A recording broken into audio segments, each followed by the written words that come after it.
ವಾಲ್ಮೀಕಿ ಅಭಿವೃದ್ಧಿ ನಿಗಮದ್ದು SIT ಕೇಸಲ್ಲಿ accused number 7 ಮತ್ತು 8 ಪೊಲೀಸ್ ಕಸ್ಟಡಿಗೆ ಕೇಳಿದ್ರು. 14 ದಿನ ಪೊಲೀಸ್ ಕಸ್ಟಡಿ ಕೇಳಿದ್ರು. ಅದರಲ್ಲಿ ನಮ್ಮ ಅಬ್ಜೆಕ್ಷನ್ ಕನ್ಸಿಡರ್ ಮಾಡಿ 14 ದಿನ ಬೇಕಾಗಿಲ್ಲ, ಕೇವಲ 6 ದಿನ ಅಂತ ಕೊಟ್ಟಿದ್ದಾರೆ. ಅದು ಮಾತ್ರ ಅಲ್ಲ, ಅಕ್ಯೂಸ್ 7 ಮತ್ತು 8 ಈ ಕೇಸಲ್ಲಿ SIT ಅವರು 41A ನೋಟಿಸ್ ನಮಗೆ ಸರ್ವ್ ಮಾಡಿಲ್ಲ. ಆದ್ರೂ ಕೂಡ ಈ ಕೋರ್ಟ್ ಆಚೆ ಕಡೆ ಕಾರಿಡಾರ್ ಅಲ್ಲಿ ಸಿಗ್ನೇಚರ್ ತಗೊಂಡ್ರು ಅಂತ ಹೇಳಿದ್ರು. ಅದನ್ನು ಕೂಡ ಆರ್ಡರ್ ಶೀಟ್ ಅಲ್ಲಿ ರೆಕಾರ್ಡ್ ಆಗಿದೆ. ನಾವು ಇದನ್ನೆಲ್ಲ ಕನ್ಸಿಡರ್ ಮಾಡಿ ಯಾವುದು SIT ಇನ್ವೆಸ್ಟಿಗೇಷನ್ ಏನಿದೆ ಅದು ಫೇರ್ ಇನ್ವೆಸ್ಟಿಗೇಷನ್ ಇಲ್ಲ. ಅದರಲ್ಲಿ ನಿಜವಾದ ಆರೋಪಿಗಳನ್ನ ಬಚಾವ್ ಮಾಡಕ್ಕೋಸ್ಕರ ಇವ್ರನ್ನ ಬಲಿಪಶುಗಳು ಮಾಡ್ತಾ ಇದ್ದಾರೆ. ಮತ್ತೆ ಇನ್ವೆಸ್ಟಿಗೇಷನ್ ಫೇರ್ ಆಗಿ ನಡೀತಾ ಇಲ್ಲ ಅಂತ ಜಡ್ಜ್ ಮುಂದೆ ಸಬ್ಮಿಷನ್ ಮಾಡಿದ್ರಿ. ಇದನ್ನೆಲ್ಲ ಕನ್ಸಿಡರ್ ಮಾಡಿ 14 ದಿನ ಪೊಲೀಸ್ ಕಸ್ಟಡಿ ಕೇಳಿರೋದನ್ನ 6 ದಿನ ಕೊಟ್ಟಿದ್ದಾರೆ.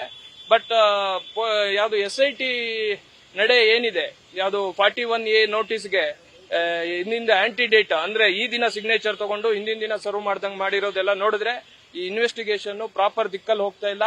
ನಾವು ಕೇಳೋದು ಪ್ರಾಪರ್ ಆಗಿ ಇನ್ವೆಸ್ಟಿಗೇಷನ್ ಆಗ್ಲಿ, ಅದು ಯಾರೇ ತಪ್ಪು ಮಾಡಿದ್ರು ಅವ್ರ ಬಯಲಿಗೆ ಬರ್ಲಿ. ಬಟ್ ಈ ರೀತಿ ಇನ್ವೆಸ್ಟಿಗೇಷನ್ ನ ಅನ್ಫೇರ್ ಆಗಿ ಮಾಡೋಂಥದ್ದು ನಾವು ಅಬ್ಜೆಕ್ಟ್ ಮಾಡಿದ್ರಿ ಕೋರ್ಟ್ ಅಲ್ಲಿ. ಇಲ್ಲ ನೋಡಿ, ಅದೇ ಒಂದು ಡೌಟ್ ಇದೆ. ಯಾರು ಕಂಪ್ಲೇಂಟ್ ಅಲ್ಲಿ ಯಾರು ವಿಕ್ಟಿಮ್ ಇದಾರೋ, ಯಾರು ನನ್ನ ಸಿಗ್ನೇಚರ್ ಫ್ರಾಡ್ ಆಗಿದೆ, ಸೀಲ್ಗಳನ್ನ ಮಿಸ್ಯೂಸ್ ಮಾಡಿದ್ದಾರೆ ಅಂತ ಹೇಳಿದಾರೋ ಅವ್ರನ್ನೇ ಅರೆಸ್ಟ್ ಮಾಡಿದ್ದಾರೆ. ಅದೆಲ್ಲದಕ್ಕಿಂತ ಹೆಚ್ಚಾಗಿ SIT ನಿನ್ನೆ ಫಾರ್ಮ್ ಆಗಿದೆ. ನಿನ್ನೆನೆ ಇವ್ರನ್ನ ಕಸ್ಟಡಿಗೆ ತಗೊಂಡಿದ್ದಾರೆ. ಹಾಗಾಗಿ ಏನು SIT ಅವ್ರಿಗೆ ಏನು ತನಿಖೆ ಎಲ್ಲ ಮಾಡಿ ಕೇವಲ ಒಂದು ದಿನಾನೂ ಇಲ್ಲ, ಗಂಟೆಗಳ ಲೆಕ್ಕದಲ್ಲಿ SIT ಫಾರ್ಮ್ ಆಗಿದ ತಕ್ಷಣ ಎಲ್ಲಾನು ತನಿಖೆ ಮಾಡಿ ಅವ್ರನ್ನ ಯಾರು ಅಕ್ಯೂಸ್ಡ್ ಅರೆಸ್ಟ್ ಮಾಡೋದು ಬೇಡ. ಯಾರು FIR ಅಲ್ಲಿ ಇಲ್ಲೋ, ಯಾರು ಮೇನ್ ಈ ಕೇಸ್ಗೆ ವಿಟ್ನೆಸ್ಗಳನ್ನ ಅವ್ರನ್ನ ಅರೆಸ್ಟ್ ಮಾಡಿರೋದ್ರಿಂದ ಈ SIT ಇನ್ವೆಸ್ಟಿಗೇಷನ್ ಸರಿ ದಾರಿಲಿ ಹೋಗ್ತಾ ಇಲ್ಲ ಅಂತ ಮೇಲ್ನೋಟಕ್ಕೆ ಕಾಣಿಸ್ತಾ ಇದೆ.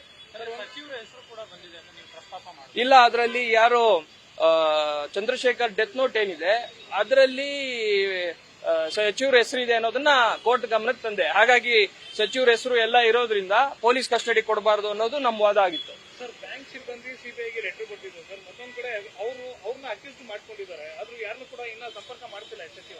ಅಲ್ಲ, CBIದು ಏನು ಕಂಪ್ಲೇಂಟ್ ಇದೆ ನನಗೆ ಇದುವರೆಗೂ ನನ್ನ ಕೈ ಸಿಕ್ಕಿಲ್ಲ. ಹಾಗಾಗಿ ಅದ್ರ ಬಗ್ಗೆ ನಾನು ಕಾಮೆಂಟ್ ಮಾಡಕ್ ಹೋಗಲ್ಲ.